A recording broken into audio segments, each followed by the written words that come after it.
Dave Myers, and today we're traveling to a place that's over 6,000 feet above sea level.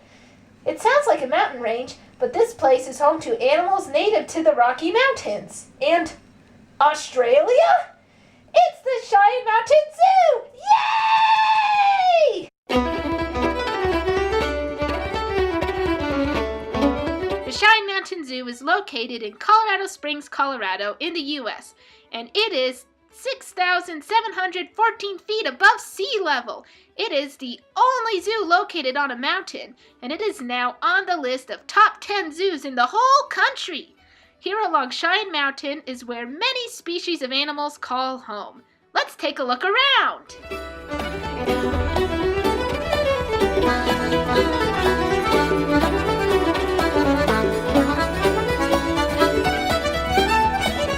The most popular exhibit at the whole zoo is at African Rift Valley, where a group of about 15 to 20 giraffes live. People swarm to see the largest giraffe herd, born and raised at the zoo, where you can feed these long-necked friends a healthy head of lettuce. Look at it, Leo. Look.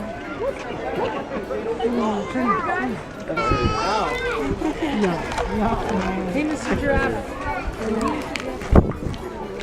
Here, do you want to hold it? This one.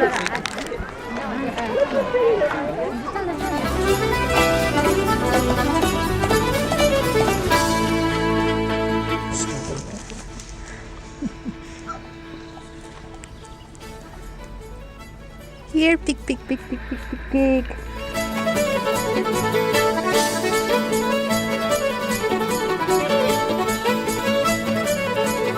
A little further uphill from the giraffes is the rest of the African wildlife.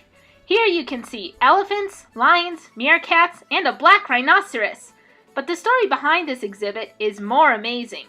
Several years ago, this lush area used to be a series of standard animal pits that were commonly used in older zoos. But thanks to a $13.5 million capital campaign, they fixed up the place and made it the biggest addition in the zoo's history. It just shows how much the people here really care about this place and its creatures. The mighty beast. Rawr. Oh, ew. Like that guy. Gotta make noise like that.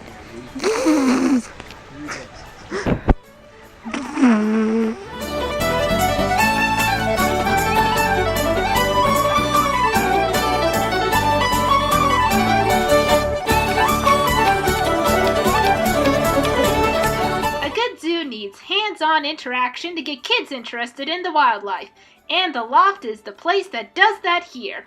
This whole area is designed to be kid-friendly and gives families a chance to get a little closer to the animals and learn from experts about how they live. What is this thing? Tawny frogmouth. Why is it called that? Majestic. The power of David Bowie lives on in barn owls.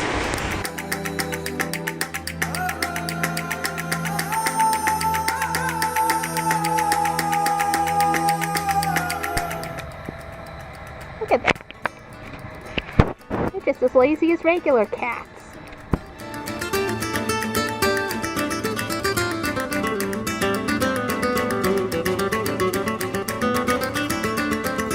Since the zoo is located on a Colorado mountain, what's more appropriate than to have some natural wildlife? Rocky Mountain Wild contains all species native to the Rocky Mountain region, such as porcupines, lynxes, a moose, bald eagles, and of course, mountain lions and grizzly bears. I can't sleep. That doesn't look comfortable at all.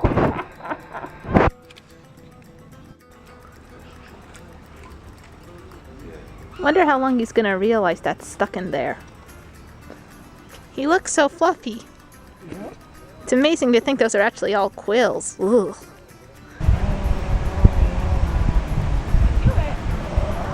Good boy.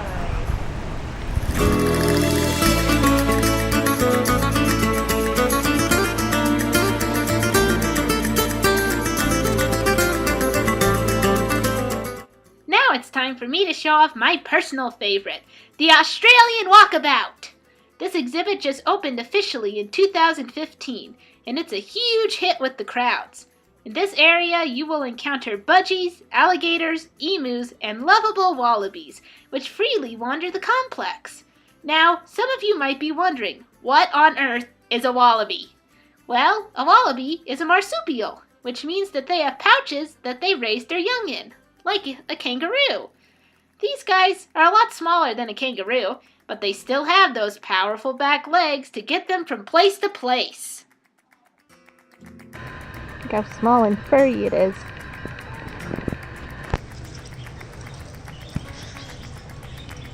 It's just eating all day.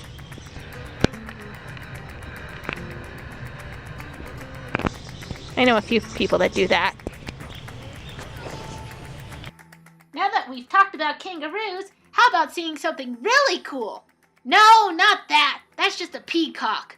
One thing can be said about those birds. One of the divas of the animal world. No, I'm talking about a tree kangaroo. Wait, a tree kangaroo? What is that? Well, a tree kangaroo is kinda a mix between a kangaroo and a lemur. They live in the trees and have adapted by using their shorter legs and strong forelimbs for climbing. This fellow, named Bexley, arrived at the zoo in May of 2015 from the Gladys Porter Zoo in Brownsville, Texas. And it's great that the zoo has him, because tree kangaroos are an endangered species. These cute guys are really rare, and the ones that exist are being hunted for food in their native lands of Papua New Guinea, Indonesia, and the far north of Queensland, Australia. Just having Bexley around will help educate people on a not well known but certainly important animal.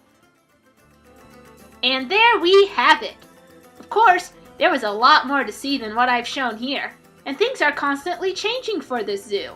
In the fall of 2016, work will begin on improving the hippo and penguin habitats, so they will benefit the animals rather than confine them. All of this information that I mentioned here you can find at Cheyenne Mountain Zoo's website. There should be a link below to direct you to that. If you want to learn more about the tree kangaroo and its importance in the wild, there will be a link for that as well. I'm Chester D. Myers, and I'll see you the next time I go off on an amazing trip.